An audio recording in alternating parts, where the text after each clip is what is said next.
Right now at noon, the former attorney for President Donald Trump has been sentenced. How long he'll spend in prison. Plus, the president is threatening a government shutdown if Congress doesn't get the funds to build his border wall. And why the city of Madison wants public input about new bus routes aiming to cut down ride times. This is News 3 at noon. Good afternoon, everyone, and thank you for joining us. Mark is on vacation this week. I'm Josh Breiter. Snow made for a slick morning commute. Now we're looking ahead to the evening drive, and Chris Reese is here, and it really came down in a hurry this morning. It really did. I said it snowed with a vengeance when it came down, but it only lasted for about half an hour. So it didn't amount to much, but nonetheless, it did cause some problems earlier. We still had some winter weather advisories, but those, as of noon, have been canceled. So those are now out of here, which is absolutely fantastic news. That means conditions will be improving. But here's a little band of snow that came through. It was literally one quick band that moved through from the southwest to the north and east, and then quickly on out of here, now leaving us with a lot of cloud cover in its wake. Temperatures, though, are in the upper 20s right now. We actually had a warm front, Josh, come through with that snow this morning. So temperatures warmed up. They're now going to be falling as we go into the afternoon, and we'll likely see those highs in the 30s before we have another chance for some rain and snow coming up tomorrow that I'll be talking about. All right, we'll see you in just a little bit, Chris. Sounds good. New at noon, President Donald Trump's former lawyer, Michael Cohen, was sentenced today to 3 years in prison. Cohen pleaded guilty to 9 counts in 2 separate federal cases, including tax evasion and making illegal hush money payments on Mr. Trump's behalf during the 2016 campaign. Cohen will serve this term concurrently with a 2-month sentence imposed for lying to Congress, a charge brought by the special counsel. Prosecutors had recommended a substantial term of imprisonment for Cohen, who pleaded guilty to both lying to Congress over a possible Trump Tower Moscow project and to campaign finance violations for paying women who alleged affairs with Donald Trump. They also think Cohen is still withholding information. Cohen's lawyers had asked that he serve no prison time. More than 350 security forces in France are still searching for the person who killed 2 people and injured 14 others in an attack near a Christmas market. Police have named the shooter as Strasbourg native Sharif Shakat. After the shooting at the market, police chased the gunman through the streets, exchanging fire. He was injured but got away. According to U.S. law enforcement officials, Shakat is believed to have had an automatic rifle and a knife. He was known to French authorities, previously convicted of assault and theft, and spent time in jail. He's also on a terror watch list for possible extremist ties. No terror group has claimed responsibility for the attack so far. President Trump took a hardline approach with Democrats during a very public negotiating session to avoid a government shutdown. The president wants $5 billion to build his border wall as part of the spending bill debated on Capitol Hill right now. Democrats are offering $1.3 billion for border security, but not the wall. If we don't get what we want, one way or the other, whether it's through you, through a military, through anything you want to call, I will shut down the government. Okay, absolutely. fair enough. And I am proud, and I'll tell you what. This morning, the president appeared to tie the terror attack to France in his border wall, tweeting, "Chuck and Nancy must give us the votes to get additional border security." Democrats offered President Trump $25 billion for a border wall back in the spring in exchange for protections for the Dreamers. Those are immigrants brought to the country as children, but the president turned that deal down. A semi-truck tipped over in a ditch this morning near Sun Prairie. Dane County Dispatch says it happened on Highway 151 near the County Road VV exit around 10:30. No lanes were blocked, and officials say there were no reports of injuries. A Janesville mattress store employee is accused of stealing more than $10,000 worth of mattresses and other furniture. This to support his heroin habit and his mother. 23-year-old Owen Peterson is accused of selling mattresses, sofas, love seats, dressers, and box springs from Janesville Comfort Shop on social media. The Janesville Gazette reports Peterson faces a felony theft charge. He's due in court January 2nd. The city of Madison is exploring options for a new bus rapid transit line. It would make the city's transit system work faster and smarter. The BRT would create designated lanes with limited stops for drivers, plus modern stations, larger specialized buses, and other enhancements like Wi-Fi added to the metro fleet. City officials hope the changes will provide a faster and more cost-effective service to get people to work, schools, and sporting events and other entertainment options. Director of Transportation Tom Lynch says Madison's BRT would complement existing Madison Metro routes and be the city's next step towards future growth. Madison has very high transit numbers for a city our size, and perhaps part of that might be our geography. You know, we have a good, thriving metro system. I think 51 million trips a year, and so because we are so good with transit, you know, BRT makes sense. You have the chance to voice your opinion about the BRT project during a public input meeting tonight at 6 at the Central Library downtown. Nominations for the 25th Annual Screen Actors Guild Awards were announced this morning. The nominees for Outstanding Performance by a Male Actor in a Leading Role in a Motion Picture are Christian Bale from Vice, Bradley Cooper from A Star is Born, and Rami Malek from Bohemian Rhapsody, among others. The nominees for Outstanding Performance by a Female Actor in a Leading Role in a Motion Picture are Emily Blunt from Mary Poppins Returns, Glenn Close from The Wife, Olivia Colman from The Favorite, Lady Gaga from A Star is Born, and Melissa McCarthy from Can You Ever Forgive Me? The nominees for an outstanding performance by a cast in a motion picture are A Star is Born, Black Panther, BlacKkKlansman, Bohemian Rhapsody, and Crazy Rich Asians. Winners will be announced on Sunday, January 27th.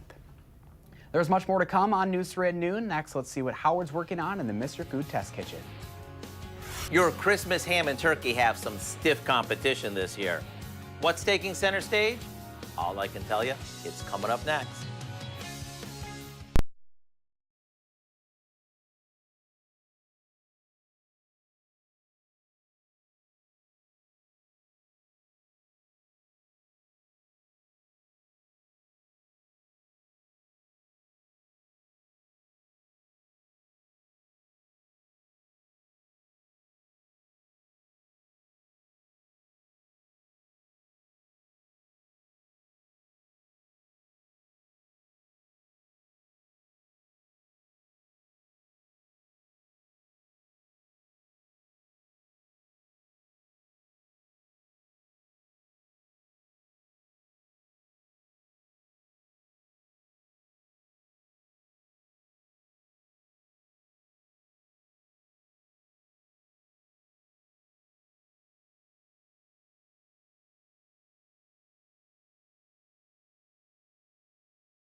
With Christmas just a little over a week away, now's the time to start thinking about what to serve. Should it be a traditional ham or turkey, or should you switch things up? If that sounds good to you, we've got a stuffed pork loin that's definitely holiday worthy. We start with a 3 to 4 pound boneless pork loin. Now, with the fat side up, we cut a slit down the center about 1.5 inches deep. And if you're wondering why the fat side goes up, it's because when it roasts, it'll melt and flavor our meat. We set that aside for a sec and mix together some olive oil, salt and pepper, onion powder, along with some minced fresh garlic, chopped fresh sage, and thyme. Now, we rub the roast with this, making sure we get into the opening that we just cut. Once it's coated with all that flavor, we stuff it with a box of quick cooking stuffing mix that we made according to the package instructions and roast it for about 20 minutes per pound.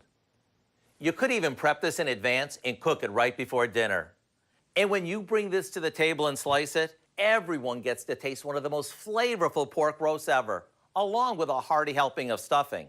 I really do hope you'll go online and get the recipe for our herb-stuffed pork loin so you can give your family a Christmas gift that they'll really eat up. I'm Howard in the Mr. Food Test Kitchen, where today we found a festive way for you to say, ooh, it's so good. Still ahead, we woke up to a mess of a morning commute with the falling snow, and now we're looking ahead to the drive home.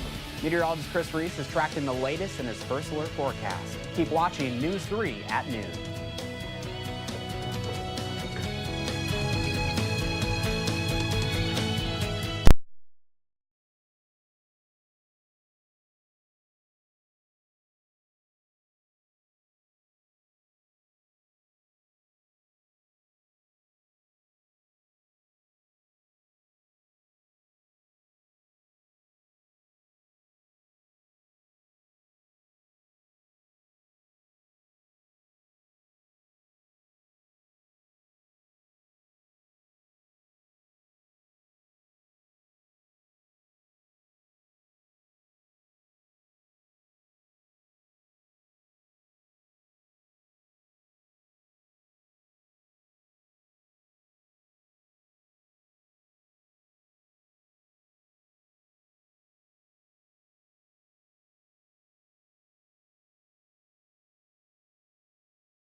Our Call for Action phone bank is open right now, ready to take on your consumer issues. You can call our hotline and volunteers will help you with any consumer complaints. The number is 608-270-2833. The service is open every Monday, Wednesday, and Friday between 11 and 1. China's version of Spotify has gone public, and there's still time to decide where to ring in the new year. One site is out with a ranking of the best cities. Diane King Hall has today's Money Watch report.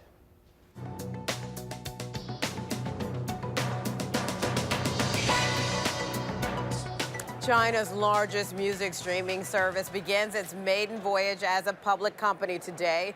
The public listing for Tencent comes at a volatile time for stocks. The company said that it's offering price at the bottom of its range, selling shares at $13 a piece, raising almost $1.1 billion.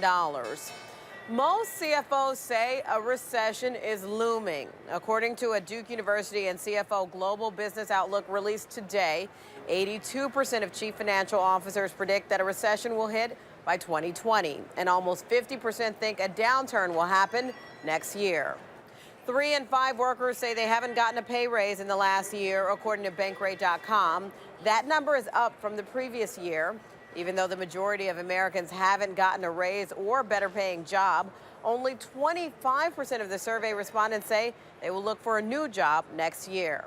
And Wallet Hub is out with its ranking of the best cities for New Year's celebrations. Topping the list is New York City. But if you're thinking of watching the ball drop in Times Square, it's also the most expensive city on the list. Los Angeles and Las Vegas also made the top 5. If you want to celebrate 2019 on a budget, the least expensive city is Gilbert, Arizona. And that's your CBS Money Watch report. For more, head to cbsmoneywatch.com. At the New York Stock Exchange, I'm Diane King Hall. And a look at the stock market this noon hour. The Dow is up 394 points. The NASDAQ also up 144. Time now to check in with Q106 Farm Director Pam Yonke. Hey, Pam. Hey, Josh. Yeah, I'm watching the markets because that's a pretty big gain compared to what we've seen over the past 7 days' time. I've got some interesting news developing in the markets, too. Received a couple emails this morning and some alerts. There is a rumor. I'm not sure if it's fact because the market's not reacting yet, but there is a rumor out there that China has actually purchased several different loads of U.S. soybeans. That is the China-controlled government buyers that have been in the marketplace. This would be the first time that we've seen any kind of action, if it actually turns out to be true, for many, many months, going all the way back to this spring. So the market is at least talking about it a little bit. Our commodities have remained firm. Yesterday, I told you there wasn't much to report on that World Ag Supply Demand report, so we haven't had a lot of news. But like I said, Reuters is now reporting that they have gotten private indications that the Chinese-controlled buyers have been in the U.S. soybean market. Not sure if that's the beginning of something that could bring farmers a nice little Christmas present or not. Of course, you've been hearing that yesterday they wrapped up the vote on the Senate Farm Bill, 87-13. I thought it was interesting. Wisconsin Senator Ron Johnson voted against. Wisconsin Senator Tammy Baldwin voted in favor. Another longtime farm state representative, Senator Chuck Grassley, also voted against. He says that it is rift with loophole payments, payment loopholes, I should say. Chuck Grassley, now 85 years of age, he was talking with farm broadcasters this morning, said next time he runs for office, he'll be 90. He doesn't know if he's going to get a chance to close those loopholes, but he remains optimistic. Dairy today in Chicago, barrel cheese came up 2.5 cents again today at 127 3/4. For a change, 40-pound block cheese up 1 3/4 at 134 3/4. The AA butter down another 1 1/4 on a Wednesday to 218 1/2. Down. That is where I'm guessing the thermometer was going this morning, Josh. I'm with you. A pretty drastic change of driving conditions. But the good news is it looks halfway decent out there right now, and it looks like we're actually warming up again later this week. I'll have to see what Chris has to say about that. Yeah, that snow really started flying this morning. It was starting to stack up in a short amount of time. Very, very true. Very true. All right, Pam, thank you. And now here's meteorologist Chris Reese with a look at your first alert forecast. Good afternoon, Chris. Good afternoon, Josh. That's right. The snow did come through. It didn't amount to much, but it was just enough to solidly knock us into second place for the wettest year on record, being 2018. I don't quite think we'll make it to first place, but we'll talk about that more in just a second. First, here is that band of snow that came through. This is weather track over the past 12 hours. It developed to the west and quickly worked its way to the north and east. Some heavy bands were embedded with that, where it really came on down. Winds behind that, though, still pretty gusty out of the south and southwest at 10 miles per hour here. These are sustained winds at that. For 13 miles per hour down in Janesville, you go over towards Platteville, winds are coming in at 14 miles per hour there. But still a lot of cloud cover out there, folks. The temperature right now, 28 degrees. And yeah, we're going to see those temperatures stay on the cooler side going through a large part of today, especially as a little bit of some cooler air comes in behind that. But the reality is that snow system was actually a warm front coming into the picture that will touch off a milder pattern. So temperatures still in the 20s across the southern tier of our area. Across the north, that's where temperatures are actually in the 30s right now. Wind chills with the wind are in the teens for the most part. 19 in Madison, 18 the wind chill right now. Janesville, 12 the wind chill as you work away towards parts of Iowa there. But temperatures across the northern part of the area, some 13 degrees warmer than they were 24 hours ago. Here in Madison, we're actually 2 degrees cooler with that small temperature drop that we have seen in the past hour. But as we go through the rest of the afternoon, those temperatures will top out into the low 30s. Then overnight tonight and into tomorrow, we'll see those lows falling back into the 20s before really warming up into the 30s tomorrow. Some folks will likely see the 40-degree mark as we head into your Thursday. Then Thursday night comes the next system, and that's going to be the possibility of a little bit of a rain-snow mix ahead of a system that's really going to be impacting areas farther towards the south and east. I think the GFS model kind of does a better job of showing you the potential coming into the picture. We'll see that cloud cover early on Thursday, then Thursday night, the rain coming in from the south, and again, just the small chance for a brief mix with rain and snow on the backside of that before even that gets us on out of here. But the reality is the pattern is turning milder, and it looks to stay that way for at least quite some time with temperatures well above average. In fact, our average temperatures are dropping into the 20s, and while there are no 20s expected for highs as we go through the next 10 days, in fact, temperatures will likely be closer towards 40. In fact, it is the entire country over the next 8 to 14 days that has a pretty solid chance of seeing those above average temperatures. We also have a chance of above normal precipitation as we lead up until Christmas by the Climate Prediction Center there. The only problem, though, I don't think it's going to knock us in the first place for the wettest year. We would need 3.68 inches of rain, which is more than double the amount of rain we normally see for December to get to first place. But you know what? I think this is one that I think most of us will be happy with second place on, since typically we only get about 1.74 inches of liquid precipitation as we go through December. The alert day for today, no longer really an alert day now that that system is on out of here. More chances for cloud cover, rain, and snow coming to the picture on Thursday, especially Thursday night.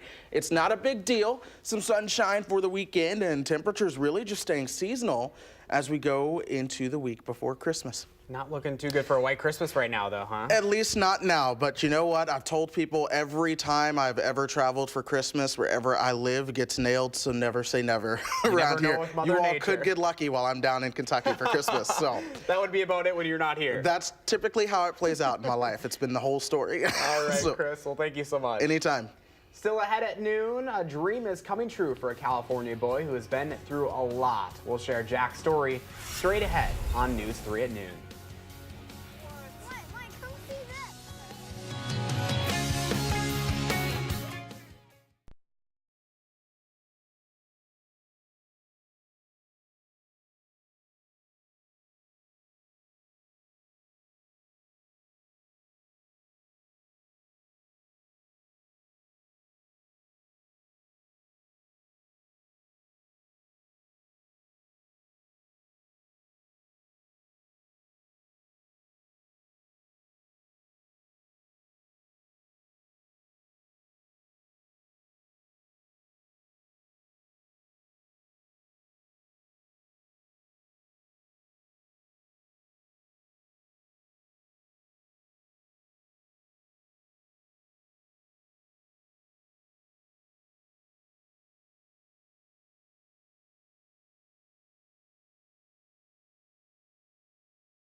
Welcome back. A 5-year-old wildfire survivor in California received a special treat this week. As Eric Rucker reports, the boy's dream of being a cop, in some ways at least, came true. For most of us, today is just another weekday in December. For 5-year-old Jack, I'm sure he'll probably remember this day forever. it's one of the greatest days of his young life. You want to take a look around the police department for a few minutes? Jack wants to be a cop when he grows up. He already enforces the rules of the road. Daddy's a really fast driver, huh? No, you're not. What? I think I'll call you Turtle from now on. At the Roseville police station, Jack takes a smile-inducing tour. Even getting to watch officers train with their weapons. That's Officer Wanamaker here. It's going to happen again. Not that he needs any tips. Pretty cool. Watch this. Okay. Yeah? What? The best, though, was yet to come. Officer Jack What? Mike, come see this. also received his own squad car. Put your hands in the air. Put your hands in the air and drop your weapon. Jack's joy on this day is undeniable, but it comes after a very sad year. Jack's family moved to Paradise to be closer to his ailing aunt and grandmother, both of whom recently passed away. Jack was very, very close with my mom. Then, the campfire hit, damaging their home and destroying his police uniform his mom says that he wore nearly every day. Pretty cool, huh? A short time later, Rockland police got him this new law enforcement getup. Around that same time, April Marskel heard Jack's story. He just melted my heart. You know, he was such an innocent little boy. Marskel's 2 children then used their allowance money to buy Officer Jack's new ride. Oh my God, I'm gonna cry again. That was special. I mean, we really put a smile on his face today, and that's all I wanted. Happiness for a little kid that any mother would dream of. It's really emotional. It's really, sorry. It's nice to see him so happy. Nothing is better than a child's laughter or smile, right? Absolutely. Beautiful sounds there. Beautiful weather also expected as we get you towards Saturday. But before that, we do have more cloud cover this afternoon. Another chance of a rain-snow mix Thursday night into Friday. All right, thank you. Thanks for joining us. Susan and the gang are back for Live at 4. Have a great afternoon.